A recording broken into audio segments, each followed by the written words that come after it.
Dear students, तो इस video के अंदर हमारे पास में काइनेमेटिक स्टूडियो और प्रोजेक्टाइल मोशन की एक बहुत ही अच्छी प्रॉब्लम अवेलेबल है।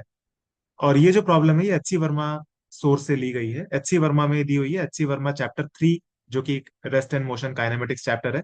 उसके अंदर एक्सरसाइज का क्वेश्चन नंबर 45 है। ये बहुत ही अच्छा क्वेश्चन है, और अगर आप इसको अच्छे से समझें तो आप इससे बहुत सारी चीजें सीख सकते हैं। ठीक है, तो चलिए हम इस क्वेश्चन को समझ लेते हैं। A man is sitting on the shore of a river. He is in the line of a 1 meter long boat and is 5.5 meters away from the center of the boat. He wishes to throw an apple into the boat. If he can throw the apple only with the speed of 10 meter per second, find the minimum and maximum angles of projection for successful shot. Assuming that Assume that the point of projection and the edge of the boat are in the same horizontal level. ये question है, ठीक है।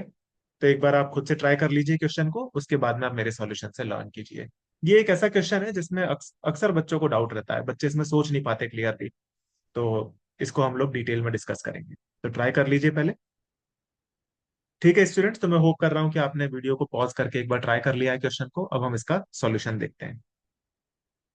तो देखिए, पहले तो अपन एक diagram बना लेते हैं। तो यहाँ पे है, मान लीजिए जो मैं हाईलाइट करूँ उसी को देखना आप। अगर आप पूरे पेज को एक साथ देखोगे कंफ्यूजन क्रिएट होगा आपको। तो यहाँ पे है ये मैन, और यहाँ पे ये बोट है जिसको मैंने ए बी से रिप्रेजेंट किया है। ए जो है वो है nearer corner of the boat, मतलब पास वाला कॉर्नर बोट का, और बी जो है वो दूर वाला कॉर्नर है बोट का। हमको दिया हुआ है कि मैन से जो सेंटर ऑफ द बोट है वो 5.5 मीटर दूर है, यानी कि ए की डिस्टेंस होगी 5 मीटर और बी की डिस्टेंस होगी 6 मीटर। ये यहाँ पे मैंने शो किया हुआ है। ठीक है, अब हमको क्या करना है कि एप्पल को बोट के अंदर थ्रो कर देना है। ठीक है, तो जो मिनिमम जो रेंज होगी पार्टिकल की वो इतनी होनी चाहिए, और जो मैक्सिमम रेंज है पार्टिकल की सक्सेसफुल शॉट के लिए वो इतनी होनी चाहिए, जो कि मैंने ये ब्लू और ग्रीन ट्रेजेक्टरी से शो की हुई है। और पार्टिकल की जो स्पीड है वो फिक्स है, स्पीड को हम चेंज नहीं कर रहे हैं, लेकिन एंगल ऑफ प्रोजेक्शन कुछ भी हो सकता है। तो क्वेश्चन में हमको यही बताना है कि किन एंगल्स पर हम पार्टिकल को थ्रो कर सकते हैं ताकि वो बोर्ड के अंदर गिर जाए। ये क्वेश्चन है।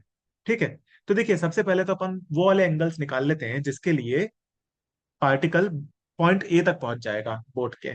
ठीक है, so let's find out the angles to hit point A. अगर हमको मान लीजिए प्रोजेक्टाइल को पॉइंट ए को एप्पल को पॉइंट ए को हिट करवाना है, तो उसके लिए कौन कौन से एंगल्स पॉसिबल होंगे ये हम निकाल लेते हैं। तो हम सिंपली रेंज का फॉर्मूला लगा देते हैं।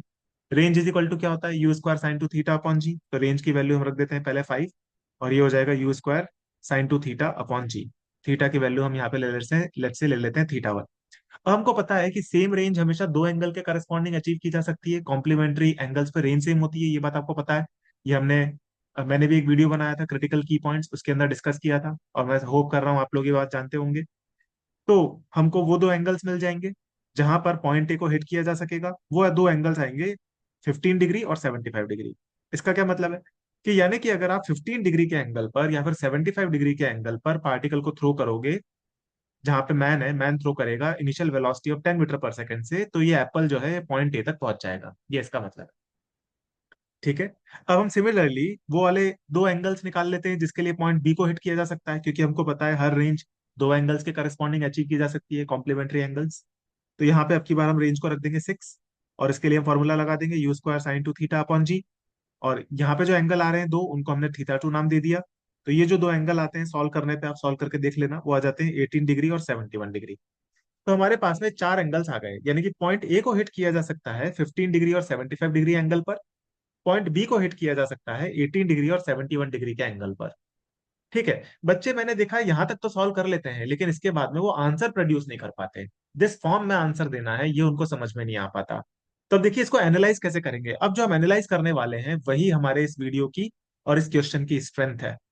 ठीक है, अब इसको इसको एनालाइज कैसे करेंगे। तो अब देखो ध्यान से आप समझो कि मान लो हम एंगल को धीरे धीरे बढ़ा रहे हैं। इनिशियली एंगल है 0 डिग्री, तो 0 डिग्री पे तो रेंज जीरो आएगी, पॉइंट ए हिट नहीं होगा। फिर हम एंगल को धीरे धीरे बढ़ाएंगे। तो हमको ये बात पता है ऑलरेडी प्रोजेक्टाइल मोशन की जनरल अंडरस्टैंडिंग से, कि अगर आप स्पीड को कांस्टेंट रखते हुए अगर आप एंगल को इंक्रीज करते हो तो रेंज कंटिन्यूअसली बढ़ती चली जाती है। रेंज जो है 0 से लेकर के 45 डिग्री के एंगल तक कंटिन्यूअसली बढ़ती है, और 45 डिग्री से 90 डिग्री के एंगल तक रेंज कंटिन्यूअसली घटती है, और मैक्सिमम होती है 45 डिग्री के एंगल पे। ये वाला की पॉइंट मैं होप कर रहा हूँ स्टूडेंट्स आप जानते होंगे। अगर आपको ये बात क्लियर है तो फिर आपको ये सॉल्यूशन अब समझ में आ जाएगा। तो मान लीजिए हम जीरो से एंगल को धीरे धीरे इंक्रीज कर रहे हैं और पार्टिकल को बार बार फेंक रहे हैं अलग अलग एप्पल्स। तो जब हम 0 से लेकर के 15 डिग्री तक, नहीं 15 डिग्री से हल्का सा भी आप कम एंगल लोगे तो पार्टिकल ए के पहले गिर जाएगा, वो ए को भी टच नहीं करेगा, यानी कि 0 से 15 में कोई हिटिंग नहीं होगी। फिर जब आप 15 डिग्री के एंगल पर पहुंच जाओगे तो पार्टिकल जो है वो ए पॉइंट को हिट कर कर जाएगा। फिर आप 15 डिग्री से जब आप एंगल को बढ़ाओगे, 15 से लेकर के 18 डिग्री के एंगल तक जब आप जाओगे, तो क्या होगा कि पार्टिकल अब बीच में कहीं पर जाके हिट करेगा, यहां से जाकर के कहीं बीच में हिट कर जाएगा पार्टिकल। अगर आप 15 डिग्री से ज्यादा और 18 डिग्री से कम एंगल लोगे तो वो ए और बी के बीच में हिट कर जाएगा। फिर एंगल को बढ़ाते हुए मान लो आप 18 डिग्री एंगल तक पहुंच गए, तो वो बी को हिट कर जाएगा एग्जैक्टली exactly। फिर अगर आप 18 डिग्री से ज्यादा बड़ा एंगल लोगे तो फिर वो बी के भी पार चला जाएगा पार्टिकल, फिर बी के भी बियॉन्ड चला जाएगा, कहीं यहाँ पे जाना जाना चालू कर देगा बी के भी बियॉन्ड। तो वो अब बोट पे नहीं पहुंचेगा। यानी कि आप 18 डिग्री से ज्यादा बड़ा एंगल लोगे तो वो बोट पर नहीं पहुंच पाएगा। ठीक है, अब आप मान लो एंगल को बढ़ाते जा रहे हो बढ़ाते जा रहे हो, तो कोई भी हिटिंग नहीं होगी। फिर बढ़ते बढ़ते बढ़ते मान लीजिए आप 71 डिग्री एंगल पे आ गए। तो पहले तो क्या होगा कि जब आप 18 डिग्री से ज्यादा एंगल लोगे तो पार्टिकल जो है वो बी पॉइंट से और ज्यादा दूर दूर दूर चलता चला जाएगा। फिर 45 डिग्री तक वो मैक्सिमम दूरी पर पहुंच जाएगा मैन से और बोट से भी। फिर 45 डिग्री से जब आप और ज्यादा बड़ा एंगल लोगे तो अब वो पार्टिकल वापस से बोट की तरफ आना चालू हो जाएगा, मैन की तरफ आना चालू हो जाएगा, क्योंकि अब रेंज घटना चालू हो जाएगी। फिर एंगल आएगा फाइनली 71 डिग्री का। जब 71 डिग्री का एंगल आएगा तो पार्टिकल वापस से पॉइंट बी को हिट कर जाएगा। फिर अगर आप 71 डिग्री से और ज्यादा एंगल को बढ़ाओगे तो रेंज और कम होगी। तो 71 से लेकर के 75 डिग्री के एंगल तक पार्टिकल बी से ए की तरफ शिफ्ट हो रहा होगा और बोट को हिट कर रहा होगा। फिर आप 75 डिग्री से ज्यादा बड़ा एंगल लोगे तो पार्टिकल ए के पहले गिरना चालू कर देगा, ए के पहले ही गिर जाएगा यहाँ पे कहीं पे। अब वो बोट को हिट ही नहीं करेगा। यानी कि इस पूरे एनालिसिस से हमको क्या समझ में आता है कि पार्टिकल जो है वो 15 डिग्री से 18 डिग्री के एंगल तक बोट को हिट करेगा, फिर 18 से 71 तक हिट नहीं करेगा, और फिर 71 से लेकर के 75 डिग्री तक वो बोट को वापस से हिट करेगा, और 75 डिग्री से 90 डिग्री के एंगल तक वो वापस से बोट को हिट नहीं करेगा। यानी कि इससे कंक्लूजन क्या निकलता है कि बोट कब कब हिट होगी। Boat will be hit for the following range of angles, 15 से 18 के बीच में हिट होगी और 71 से 75 के बीच में हिट होगी। 18 से 71 के बीच में बोट की हिटिंग नहीं होगी। ठीक है स्टूडेंट्स, तो मैं होप कर रहा हूँ कि आपको ये पूरा एनालिसिस समझ में आ गया होगा। इस क्वेश्चन को सॉल्व करने के लिए जो फंडामेंटल की पॉइंट है वो ये है कि एंगल को बढ़ाने पर रेंज 45 डिग्री तक बढ़ती है, उसके बाद में घटती है, और सेम रेंज को दो एंगल्स पे अचीव किया जा सकता है। ये दो फंडामेंटल की पॉइंट्स हैं, अगर आपको ये पता है तो आप इस क्वेश्चन को इजीली एनालाइज कर सकते हो। ठीक है, ये वाले जो की इनसाइट्स हैं ये मैंने ये जो प्लेलिस्ट मैंने काइनेमेटिक स्टडी की तैयार की है, जो कि आपको डिस्क्रिप्शन में मिल जाएगी, उसके अंदर मैंने एक वीडियो डाला है क्रिटिकल की पॉइंट्स के नाम से, जो कि शायद थर्ड या फोर्थ नंबर का वीडियो होगा उस प्लेलिस्ट में, आप देख सकते हैं। वहां पे मैंने ये सारे की पॉइंट्स डिस्कस किए हैं। अगर आप मेरी इस पूरी प्लेलिस्ट को देखेंगे तो आपकी बेस्ट अंडरस्टैंडिंग डेवलप होगी काइनेमेटिक स्टडी में। ठीक है स्टूडेंट्स, तो हम लोग फिर मिलते हैं नेक्स्ट वीडियो में सिमिलर टाइप के प्रॉब्लम्स और कॉन्सेप्ट्स के साथ। Thank you, bye.